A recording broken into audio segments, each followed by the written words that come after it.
American Catholic History is brought to you by the Star Quest Production Network and is made possible by our many generous patrons. If you'd like to support the podcast, please visit sqpn.com/give.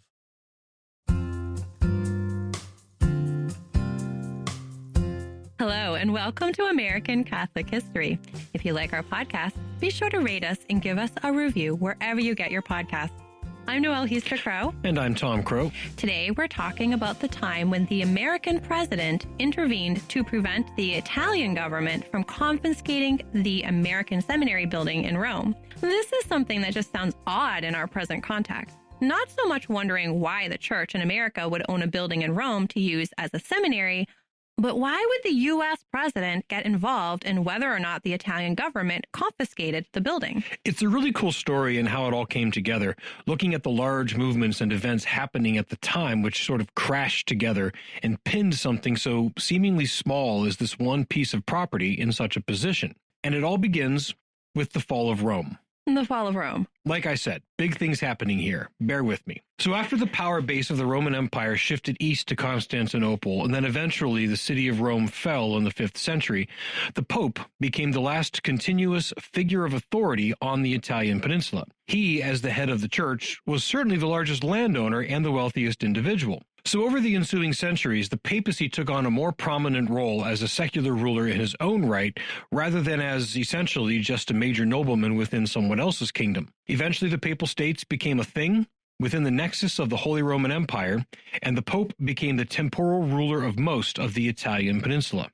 So kingdoms came and went, dynasties rose and fell, with some enduring more than others. But the Papal States endured for about 1,000 to 1,400 years, depending on when you date its beginning. Right. But beginning in the early 1800s, after the defeat of Napoleon and the dissolution of the Holy Roman Empire, things began to change. Nationalist movements began pushing for unification, including on the Italian peninsula. Revolutionaries began picking off nation-states and joining them to the Kingdom of Sardinia in pursuit of a unified Kingdom of Italy. Eventually, all that remained were the Venetians in the northeast, and the last vestige of the ancient Papal States in a long rectangle in the center of the peninsula along the Tyrrhenian coast. Pius IX was pope beginning in 1846, and his papacy lasted until 1878. So he would have been pope for the bulk of the major events we're talking about here. Exactly. The first major moves toward unification began with the revolutions of 1848 and basically ended in 1870 when Rome was taken by force and the Papal States ceased to exist.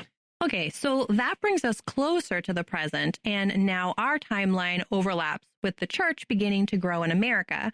The church in America was established with the Diocese of Baltimore in 1789, but by 1850 there were 30 American dioceses and archdioceses, so the need for many well-trained priests was great. And it was in the 1850s that the American interest in this story begins. Many nations had their own colleges set up in Rome for the training of priests. Men would go to live in community in Rome while they were studying. Then, once ordained, they would return to their home countries. Many of them, when their homelands fell to the Protestant zeitgeist, returned to near certain martyrdom. The organ of the church that oversaw all of these efforts was, and still is, the Sacred Congregation for the Propagation of the Faith. It is frequently called by its Latin name, the Propaganda Fidei, or just the Propaganda for short. Up to 1859, any Americans who were sent to Rome to study for the priesthood lived at the College of the Propaganda. But as the church in America grew rapidly in the first half of the 19th century, the need for a college of their own grew also. Certain American prelates began to organize efforts to make this a reality. Chief among them were the Archbishop of Baltimore, Francis Kenrick, and one of my favorites, the first Archbishop of New York, John Hughes. These two major prelates worked here at home to gain support for this project, and then they had the opportunity to propose the idea to the Pope himself. In 1854, they were in Rome for the solemn promulgation of the dogma of the Immaculate Conception, and while there, in a private audience, they took the opportunity to propose the idea to Pope Pius IX. Now, as a side note, I can't think of many more mismatched pairs of personalities to work together on this as Kenrick and Hughes. Kenrick was a studious and reserved man with a conciliatory nature, whereas John Hughes, known as Dagger John, due to the shape of the cross he wrote next to his signature, was a brash and assertive Irishman, and he had been a better gardener than a student when back at Mount St. Mary's Seminary. Their differing approaches to dealing with anti-Catholic government leaders and unruly mobs bent on burning down churches is a dramatic story we'll tell another time. But these two, with their aid of other American bishops, notably Michael O'Connor of Pittsburgh, who was an alumnus of the Propagandist College in Rome, enthusiastically petitioned Rome to help them make this a reality.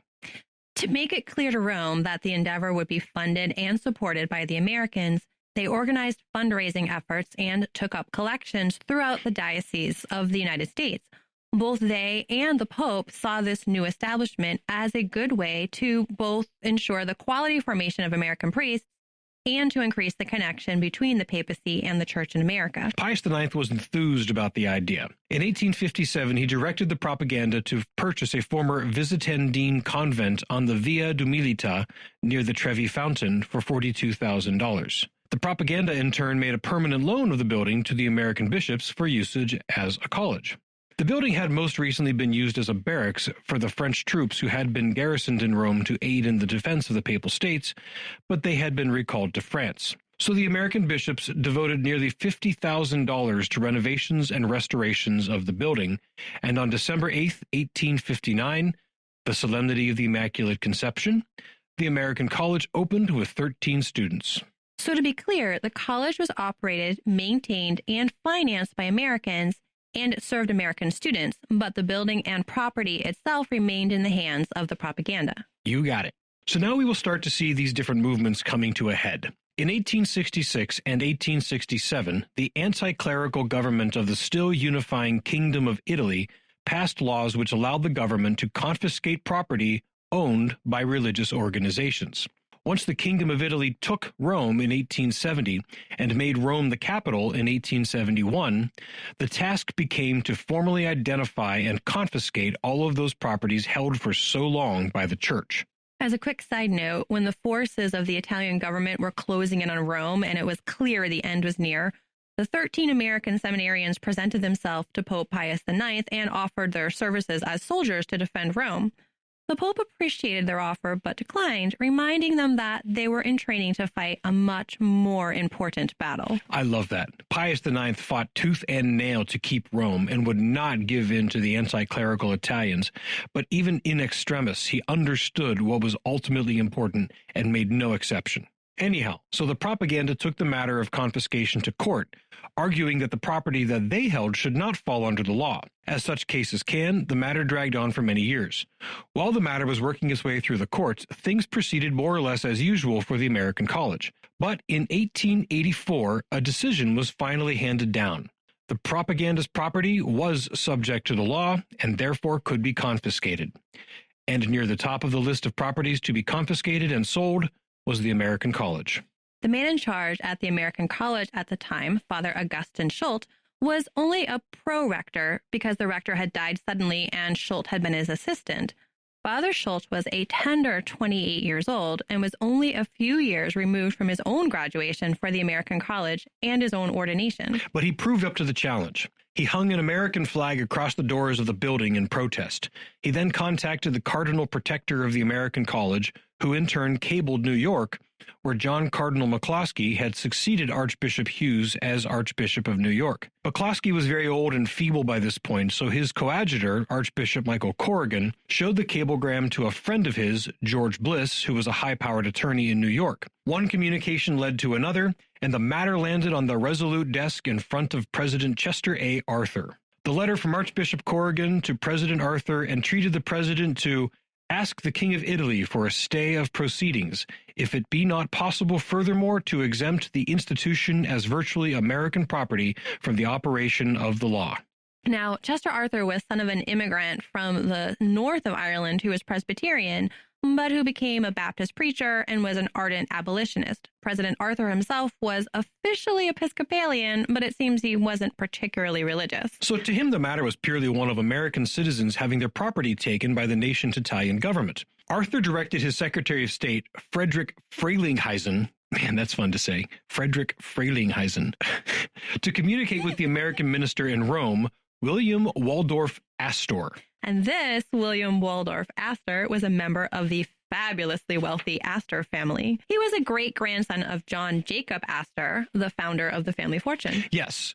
William had tried his hand at politics, but lost 2 consecutive bids for Congress.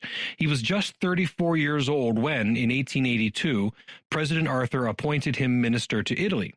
Arthur seemingly saw it as a consolation prize, telling Astor, "Go enjoy yourself, my boy."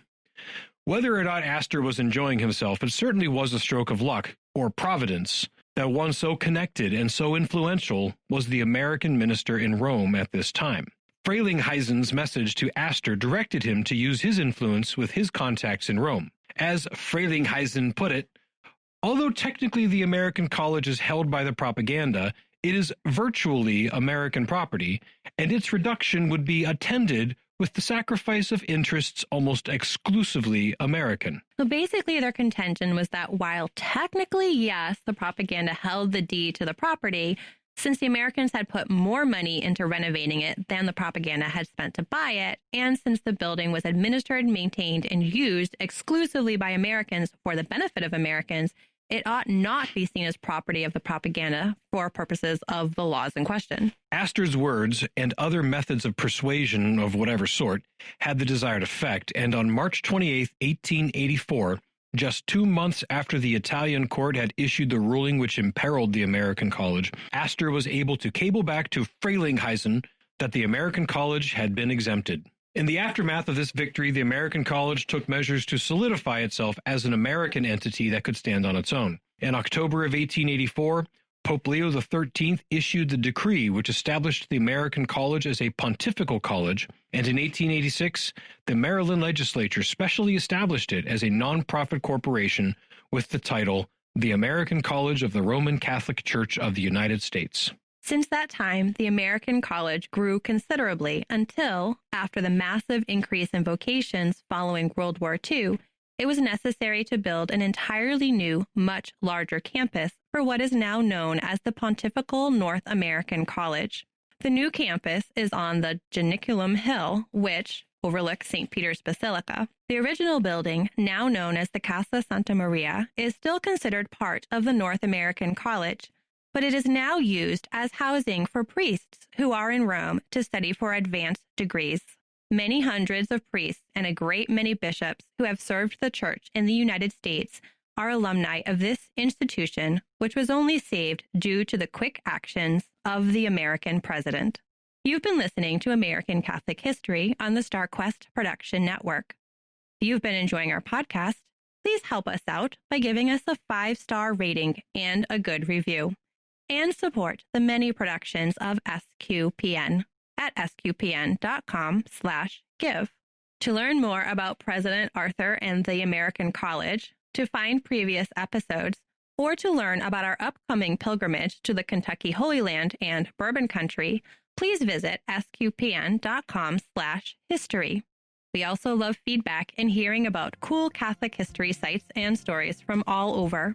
You can email us at history@sqpn.com or find us on Facebook at facebook.com/American Catholic History, on Instagram at ACH_podcast, or follow StarQuest on Twitter at SQPN.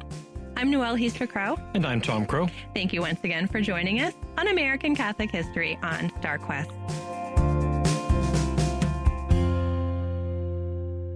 Frederick Frelinghuysen. Hey, what do you call a very tiny insect that travels to religious sites? A pilgrimage.